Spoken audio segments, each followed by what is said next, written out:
Hi అండి, నమస్తే. Welcome back to our channel. ఈరోజు మన వీడియోలో మార్నింగ్ టైం ఇడ్లీలోకి సాంబార్ ఎలాంటి బ్యాళ్ళు యూజ్ చేయకుండా చాలా ఈజీగా ఎలా ప్రిపేర్ చేసుకోవాలో చూద్దాం. వేడి వేడి ఇడ్లీలోకి చాలా టేస్టీగా ఉంటుంది. ఒకసారి ఇలా ట్రై చేయండి. ముందుగా ఒక కుక్కర్లోకి 2 మీడియం సైజ్ ఉల్లిపాయలను పొడవుగా కట్ చేసి వేసుకోండి. అలాగే 4 టమాటోస్ని కూడా ఈ విధంగా కట్ చేసి వేసుకోండి. తర్వాత 5-6 పచ్చిమిర్చిని వేసుకుంటున్నాను.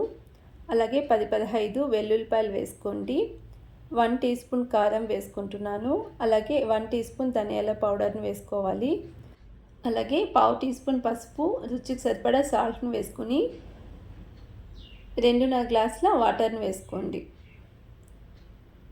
తర్వాత కుక్కర్ మూత పెట్టి 3 విజిల్ రానివ్వండి. 3 విజిల్ వచ్చిన తర్వాత స్టవ్ ఆఫ్ చేసేసుకుని కుక్కర్ ప్రెషర్ నార్మల్గా పోయిన తర్వాత ఓపెన్ చేసుకోండి. ఇప్పుడు ఒక బౌల్లోకి సాంబార్ మొత్తాన్ని పక్కన వంచేసి తీసుకోండి. అలాగే ఈ టమాటోస్ని కొద్దిగా చల్లారనివ్వండి. చల్లారిన తర్వాత ఒక మిక్సీ జార్లో వేసుకొని గ్రైండ్ చేసుకుంటున్నాను.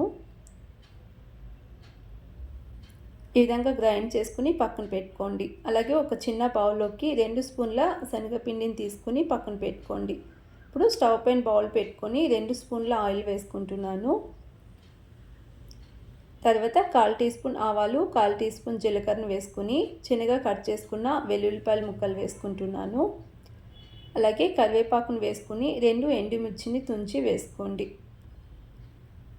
ఈ పోపు కొద్దిగా ఫ్రై అయిన తర్వాత మేము పక్కన పెట్టుకున్న రసం వేసుకోవాలి.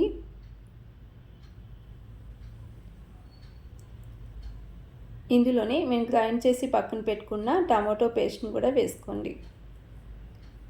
ఒకసారి మిక్స్ చేసుకుని మీడియం ఫ్లేమ్లోనే 1 నిమిషం పాటు మరిగించుకోవాలి. ఇలా మరుగుతూ ఉన్నప్పుడు మేము ఇందాక పక్కన పెట్టుకున్న శనగపిండిని వాటర్ వేసుకుని ముద్దలు లేకుండా బాగా మిక్స్ చేసుకుని ఇందులో వేసుకోండి.